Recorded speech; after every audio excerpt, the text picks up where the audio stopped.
DPR RI telah mengesahkan sejumlah pasal kontroversial Kitab Undang-Undang Hukum Pidana atau KUHP 2022 pada hari Selasa 6 Desember 2022. Dari sekian pasal yang diperdebatkan, Ketua DPD Partai Perindo Pamekasan, Yudi S. Hartono, menyoroti dua pasal, ialah pasal 240 dan 218. Menurutnya, hal itu berpotensi untuk menghalangi kebebasan berpendapat. Pasal 240 ayat 1 berbunyi, setiap orang di muka umum dengan lisan atau tulisan menghina pemerintah atau lembaga negara dipidana dengan pidana penjara paling lama 1 tahun 6 bulan atau pidana denda paling banyak 10 juta rupiah. Sedangkan untuk pasal 218 berbunyi, setiap orang di muka umum menyerang kehormatan, harkat dan martabat diri presiden dipidana dengan pidana penjara paling lama 3 tahun atau pidana denda paling banyak 200 juta rupiah. Dengan pasal penghinaan itu, dalam analisa Yudi, berpeluang orang yang berniat mengkritik guna membantu menjadi kontrol bisa dipenjarakan. Sebab dia menilai tidak semua orang bisa mengurai antara kritik dan penghinaan, ditambah lagi kian mendekati pesta demokrasi. Sehingga pihaknya menilai hal itu akan menjadi kemunduran bagi demokrasi Indonesia. Dia pun meminta agar DPR RI meninjau ulang KUHP tersebut. Ini menurut saya adalah KUHP yang sangat merugikan terhadap kebebasan kita berpendapat.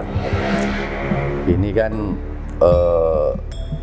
nanti jika ada seseorang yang ingin mengkritik pemerintah, walaupun kritikannya itu adalah kritikan konstruktif, tapi jika nanti ini oleh kelompok pemerintah dianggap suatu penghinaan, ini jelas akan masuk dalam ranah pidana sesuai dengan pasal 240 dan 218. Nah, dalam hal ini saya sebagai Ketua DPD Perindo Kabupaten Pamekasan meminta kepada pemangku-pemangku kebijakan khususnya yang ada di DPR RI, tolong ini difikirkan kembali. Walaupun ini sudah didok dan sudah final, cuma kan bukan suatu kenaifan jika ini difikirkan kembali, dipertimbangkan kembali.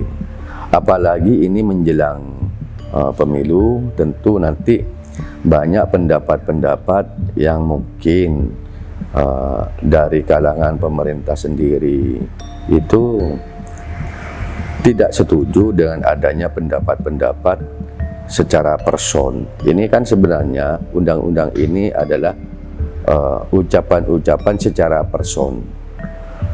Sehingga dalam ayat 2 pasal 218 penyampaian pendapat lewat unjuk rasa itu tidak masuk dalam kategori penghinaan dalam RKUHP ini. Namun tidak menutup kemungkinan bagi orang-orang tertentu yang mau mengatakan pendapatnya dengan tujuan untuk mengontrol pemerintah sehingga pemerintah itu menjadi pemerintah yang efektif sebagai pengingat lah lewat kritik. Jika ini tidak disenangi atau tidak disukai, ini bisa masuk ke dalam ranah pidana di undang-undang ini. Dalam undang-undang kita itu kan ada istilah peninjauan kembali. Tolong lewat peninjauan kembali dibahas lagi di DPR RI walaupun ini sudah didok. Artinya dalam hal ini DPR RI juga, karena ini DPR RI adalah merupakan wakil rakyat, dengarkan suara-suara rakyat. Jadi jangan serta-merta membuat undang-undang yang notabene ini banyak ditentang oleh rakyatnya sendiri. Nah, ini kan menurut saya suatu kemunduran. Sekarang adalah Indonesia merupakan negara demokrasi melalui amanat reformasi. Jangan sampai dengan adanya KUHP ini Indonesia dinilai oleh negara luar kembali pada negara otoriter seperti sebelumnya gitu. Buyung Kurniawan, Syahid Mujtahidi, KM Office Pamekasan melaporkan.